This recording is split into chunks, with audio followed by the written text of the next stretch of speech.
The first snow that year came early, the kind that makes the streetlights look like they're floating inside glass globes, soft and holy, like somebody up there is trying to hush the world into behaving. I remember standing at my kitchen window with a dish towel in my hands, watching the flakes settle on the bare branches in my front yard, and thinking how strange it is that December can look so gentle while it's sharpening a knife behind your back. I was 76 then. I'd earned my quiet. I'd earned my slippers that never left the heater vent, my morning tea that steeped exactly 3 minutes, my little rituals that kept the days from sliding into each other like wet cards. I'd been a head nurse for most of my adult life, 40 years of alarms and clipped voices and blood on sheets, 40 years of making decisions with a steady hand while families cried in hallways. When I retired, I promised myself I'd live slow. I promised myself I'd stop running for anyone. I kept my promise in the way women like me do, silently, practically, with everything folded and labeled and ready. My home smelled like lemon polish and dried lavender. The orchids on my windowsill were my pride, stubborn little things that refused to bloom unless you earned it. I talked to them the way some people talk to pets. "Come on now," I'd whisper, turning a pot a quarter inch toward the light. "You can do hard things." And I had a secret too, not the kind of secret that makes you blush, the kind that makes you sleep. A private retirement fund I'd built the same way I'd built my career. One careful choice stacked on top of another. I never spoke about it. Not because I was greedy, because I was grown, because I had watched too many women hand over the keys to their own survival and call it love. My son, Caleb, was my soft spot. 43 years old, tall like his father, with that same easy smile that could make strangers relax. He was an architect, the real kind, the kind who cared about light and line and how a room could make a person feel safe. When he was a boy, he would sit on my living room rug with a ruler and draw houses that had porches wide enough for old people to sit and swing their feet. "I'll build you one someday," he used to say, all seriousness, like it was a vow. Then he met Serena. She didn't enter a room. She arrived in it. She wore winter white in December like she'd never spilled anything in her life. Her laugh was bright and quick, and somehow always ended with someone else feeling like they'd missed the joke. She talked in smooth phrases, branding, scaling, optics, words that made everything sound like a strategy instead of a life. Caleb looked at her like she was sunlight. At first I tried, Lord knows I tried. I made her my best roast the first time she came for dinner and watched her move the meat around her plate as if it had personally offended her. "I'm mostly plant-based," she said, smiling that polite, sharp smile. "But it smells nostalgic. Nostalgic. Like my food was a museum exhibit." Caleb chuckled, and I saw the first tiny shift, the first hairline crack. He wasn't laughing at her. He was laughing with her. And when he looked at me afterward, it was like he was checking, quietly, whether I'd take it. Christmas came that year with its usual obligations and glitter. Serena insisted on a minimalist holiday palette. She took down the old ornaments Caleb had grown up with, the ones made of popsicle sticks and glitter glue, the tiny wooden reindeer his father had painted with shaky hands when chemo had already started to steal his strength. She replaced them with matching glass spheres that looked expensive and empty. "It's cleaner," she said, "more elevated." I remember touching one of those new ornaments. It was cold Caleb's firm started doing well, too fast. Serena became his shadow, then his manager, then, before any of us could name it, his handler. She praised him loudly in public and corrected him softly in private. She told him his designs were beautiful but not trending. She pushed him into projects that glittered, projects that got photographed, projects that made his name look bigger than his body could carry. He started saying things like, "We're building an empire," the way some men say, "We're having a baby," as if the words themselves were proof. When I asked questions, gentle questions, nurse questions, about cash flow, about debt, about how many irons he had in the fire, Caleb's smile would stiffen like a door being closed carefully. "Mom," he'd say, "you don't really understand this world." And there it was. The first time he said it, it felt like biting down on foil. Serena would stand there, arms loosely folded, eyes amused. She never raised her voice. She didn't have to. She was the kind of woman who could insult you by rearranging the air around you. I saw it happening. I saw my son shrinking into the shape she wanted. I saw his shoulders tight at family dinners, his phone buzzing constantly, his mind not fully in the room even when his body was. I saw him stop calling just to talk, stop asking my opinion, stop bringing me his wins and losses like he used to, like I was still home base. Then came the house. Caleb bought that house after his first big commercial project. An old place with clean bones, wide windows, a staircase that creaked in a friendly way. He restored it the way he used to draw, thoughtfully. He took me through it once, hands in his pockets, proud.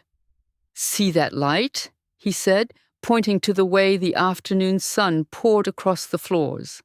"That's what I mean. A home should feel like a hand on your back." Serena turned that home into a showroom. She filled it with furniture you couldn't sit on without feeling guilty. She put a white couch in a house with a dog. She hung art that looked like it had never been touched by human emotion. "It's about perception," she told me once, when I winced at a chair shaped like a question mark. "People invest in what looks successful." I wanted to ask her if she knew the difference between successful and safe. But I'd learned long ago that some people don't hear warnings. They hear challenges. The collapse didn't come like a slow illness. It came like a stroke, sudden, brutal. One day you're sipping tea, and the next you're trying to teach your hands how to hold a spoon again. It started with a commercial property Serena insisted they invest in. A sure thing, she called it, smiling like she'd already spent the profit. Zoning problems, hidden liens, contractors who vanished, money bleeding out in silent streams, while Serena kept talking about pivoting. Caleb poured more and more into it, as if the next check could buy back the dream. Then the creditors called, then the contracts got cancelled. Then the whispers started, those thin, hungry whispers that travel faster than truth. I waited for Caleb to call me, the way a mother waits for the sound of a child's footsteps in the dark. I expected tears. I expected shame. I expected my son to finally come home to himself. Instead, when his voice came through the phone, it sounded like someone else had been living in his mouth. "Mom," he said flat, "it's bad." "Oh, sweetheart," I breathed, already reaching for my keys in my mind, already deciding what food I'd make, what blanket I'd put on the couch. "I'm here." "It's handled," he said. "What's handled?" "Serena's handling it." I felt something cold move through my ribs. In my old job, that feeling had a name. I used to call it the moment before the monitor starts screaming. 2 days later, he called again. "She's leaving," he said, and the words sounded like they fell out of him. Not dramatic, not angry, just emptied. "Leaving," I repeated, like my mouth didn't recognize the word. "She says she can't be tied to a failure." And my body did something strange. It went still the way it goes when you're about to lift something heavy. Not panic, not tears, just a quiet recalibration, like my bones were aligning for impact. A week after that, I drove to their neighborhood because he stopped answering. I drove through gates and manicured hedges and sidewalks that looked like nobody ever cried on them. Christmas wreaths hung on doors like smiles nailed in place. Everything looked perfect, and I knew that meant something rotten was hiding underneath. I found him on the curb, not inside, not waiting at the door. On the curb, like a piece of discarded furniture, one suitcase, one coat, his hair uncombed, his face slack with humiliation so deep it looked like illness. A moving van pulled away from the driveway like it was escaping a crime scene. I parked crooked. I didn't care.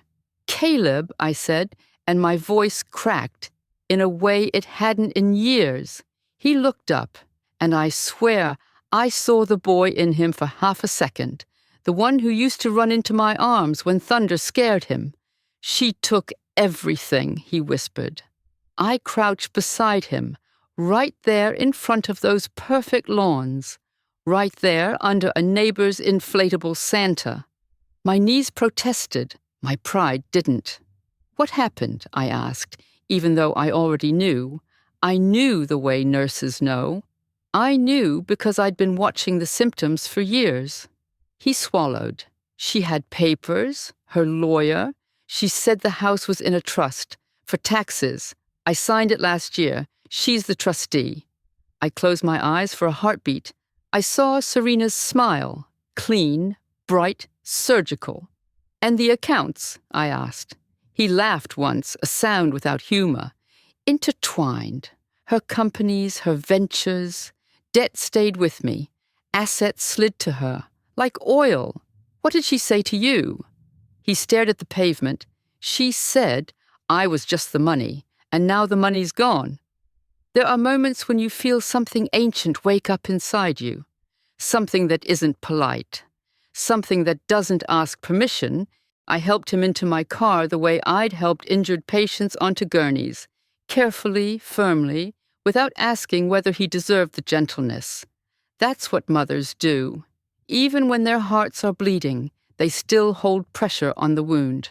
When I brought him home, it felt like rewinding a life. His old bedroom still had the faint outline of who he used to be. A shelf of architecture books. A framed sketch he drew at 15 of a library with big windows. I watched him stand there, motionless, like he was attending his own funeral. The first few days he barely spoke. He moved through my house like a guest who was afraid to touch anything. At night, I heard him cough into his pillow, the way men do when they're trying not to sound broken. I made food he used to love, real food, warm food, food that didn't care about branding. I set plates outside his door like offerings. Sometimes he ate. Mostly he didn't. And in that silence, my anger didn't burn out. It settled. It became dense, purposeful, like a storm cloud that stops drifting and decides where it's going to drop. One evening, I knocked on his door and let myself in.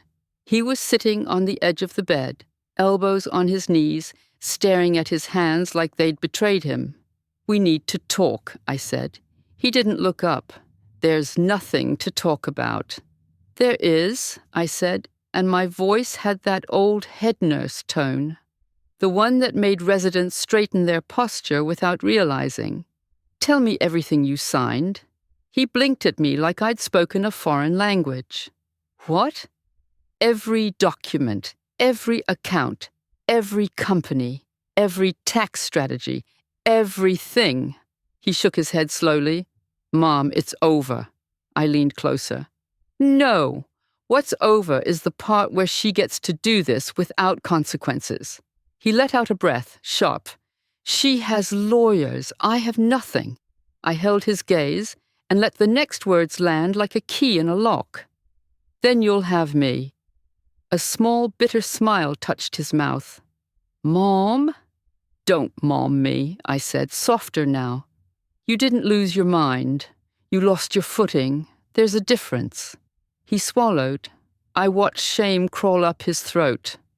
"I let her talk down to you," he said, and that confession came out like blood. "I made you small so she could feel big." That one hurt. Not because it was new, because it was finally said out loud. I reached for his hand. He flinched at first, like he didn't trust comfort anymore. Then his fingers curled around mine, and I felt how cold they were. "I'm not here to punish you," I said. "I'm here to pull you back from the edge." That night, after he finally fell asleep, I went to my closet. Not the front part where the coats hang. The back, behind the boxes of folded blankets and the old photo albums. I pulled out the heavy lockbox my own mother gave me. It was scratched, stubborn, unimpressive. Like women. Inside were papers that smelled like time. Passbooks, statements, notes I'd made in tidy handwriting, a private archive of my quiet power. In the morning, I set them on the kitchen table. Caleb stared at the numbers like they were a mirage. "Mom," he breathed, "what is this?" "It's called not dying broke," I said. "It's called never letting someone else hold the only rope." His eyes shone, and for a second he looked like he might cry. "Why didn't you tell me?" "Because money makes people weird," I said simply. "And I liked you normal." He gave a sound that was almost a laugh, almost a sob. "I don't want your money." "It's not for you," I corrected. "It's for war." The word hung there, strange and sharp, in my warm kitchen with its cinnamon candle and the faint sound of Christmas music from the neighbor's house. Outside, snow kept falling like a slow applause. "We're going to hire someone who knows how to cut," I said. "Not someone who negotiates nicely. Someone who makes people regret being clever." Caleb's face tightened. "You can't just—" "I can," I said, "and I will." Because here's what Serena never understood. She thought she'd married a man with money and a mother with manners. She thought she could strip him down and I would send a casserole and a prayer. She thought age makes women softer. Age doesn't make women softer. Age makes women accurate. I met the attorney 2 days later in an office that smelled like leather and cold air. A woman with silver hair and eyes that looked like they'd seen every trick and gotten bored of them. She didn't offer me tea. She offered me truth. When I laid out the story, Caleb's firm, Serena's shell companies, the trust, the timing, the way assets flowed away right before the collapse, she didn't gasp. She didn't pity me. She nodded like she'd been waiting. "She's not just ruthless," the attorney said. "She's strategic." "And sloppy," I said, because I'd learned that no one is as careful as they think they are when they're drunk on winning. She left fingerprints. That was the beginning. The filing wasn't dramatic in the way movies are dramatic. There were no shouting matches in court, no last-minute confessions. Real revenge wears paperwork. Real revenge uses calendars and deadlines and signatures. We filed suit. We requested emergency freezes. We demanded forensic accounting. We lit up Serena's neat little structure with fluorescent light and made every shadow show itself. When Serena got served, she called Caleb, not to apologize, to scold. He listened on speakerphone while I stood at the sink rinsing a mug like my hands weren't shaking. "You are pathetic," she hissed. "You can't even fail with dignity. You ran to your mommy like a child." Caleb's face went pale. His jaw clenched. I stepped closer to the phone and spoke in a voice so calm it surprised even me. "Hello, Serena." Silence, like she'd swallowed a pin. "Valerie," she said finally, and that name in her mouth sounded like she'd tasted something bitter. "You've mistaken me," I said. "I'm not here to argue. I'm here to correct."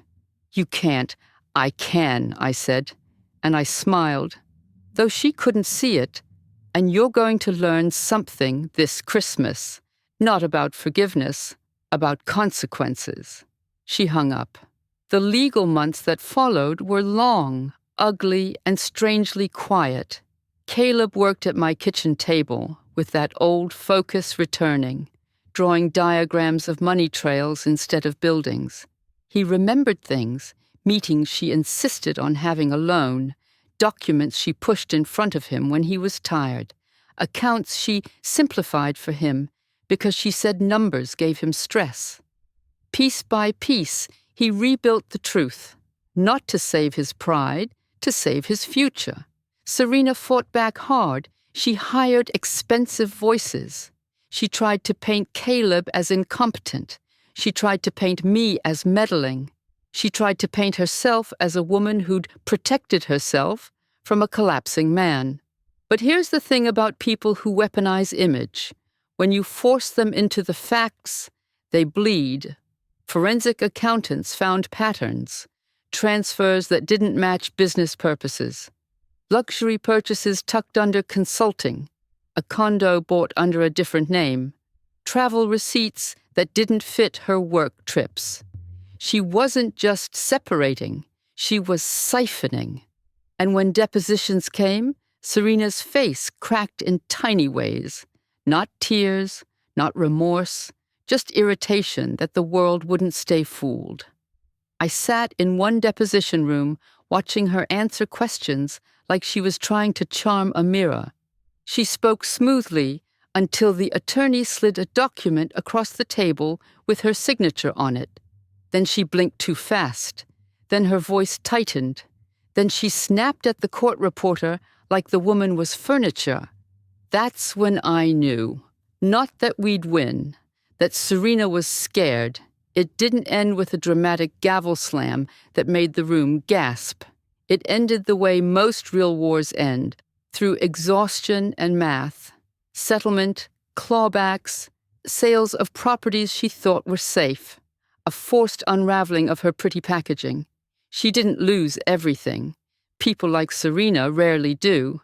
But she lost enough to feel it in her teeth when she smiled. She lost the clean victory. She lost the story she wanted to tell at cocktail parties. She lost her ability to say she rose while my son fell. And Caleb got something back that no lawyer can file for. He got his spine. On a cold afternoon a year later, when the air smelled like wood smoke, and December again, he took me to a neighborhood that didn't have gates. It had kids on bikes with worn tires and a corner store with bars on the windows. It had life without polish.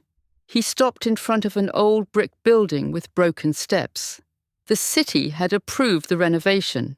It's going to be a community clinic, he said, voice thick, and a senior center upstairs. Real light, real benches, real rooms people can breathe in. I stood there and looked at the building, the way you look at a wound that's finally scabbing over. It's beautiful, I whispered. Caleb's hand found my shoulder. I spent years building monuments for money, he said. I want to build shelter now. Snow started falling again, slow and gentle, and I thought of how Christmas always returns, no matter what you lose. The carols, the lights, the insistence of hope. That night, back at my house, we decorated the tree. Not Serena's tree, mine. The old ornaments came out of their box like memories daring to live again. Caleb held the little wooden reindeer his father painted, thumb brushing the chipped paint, and he didn't speak for a long time. Then he said, barely audible, "I'm sorry." I didn't answer with a speech. I didn't hand him instant forgiveness like a coupon. I just reached for his hand and held it. Because the truth is, some things don't get fixed. They get carried, they get honored, they get turned into something quieter.